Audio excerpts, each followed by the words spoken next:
મહેસાણામાં ખ્યાતિ હોસ્પિટલ કાંડમાં આરોગ્ય વિભાગ જાગ્યો। જે રણંગ હોસ્પિટલમાં કેમ્પ યોજવા મામલે ખુલાસો માંગવામાં આવ્યો। શારદાબેન સાર્વજનિક હોસ્પિટલના મેનેજિંગ ટ્રસ્ટી પાસે ખુલાસો માંગવામાં આવ્યો। ખ્યાતિ હોસ્પિટલ દ્વારા 18 ડિસેમ્બર 2022ના રોજ યોજવામાં આવ્યો હતો કેમ્પ। ગામની શારદાબેન સાર્વજનિક હોસ્પિટલ ખાતે કેમ્પ યોજાયો હતો।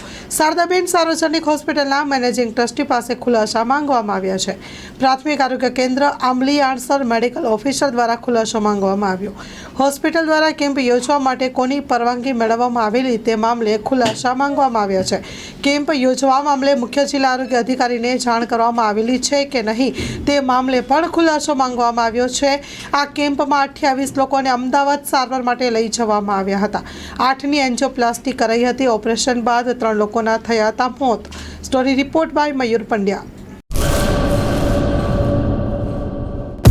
લોન પર ફોન 15 વર્ષ જૂનું ગુરુ મોબાઈલ એન્ડ ઇલેક્ટ્રોનિક્સ। દરેક કંપનીના જૂના અને નવા મોબાઈલ લોન ઉપર મળશે અને ઇલેક્ટ્રોનિક્સ આઇટમો ફ્રીજ, ટીવી, વોશિંગ મશીન। ગુરુ મોબાઈલ એન્ડ ઇલેક્ટ્રોનિક્સ સંતોષી માતાના મંદિર પાસે અને અમારી અન્ય બ્રાન્ચ ગુરુ મોબાઈલ પોઈન્ટ આભા હોટલ નીચે પેટ્રોલ પંપ સામે ભુજ। તો મેળવો લોન પે ફોન અને તમામ ઇલેક્ટ્રોનિક્સ એપ્લાયન્સીસ।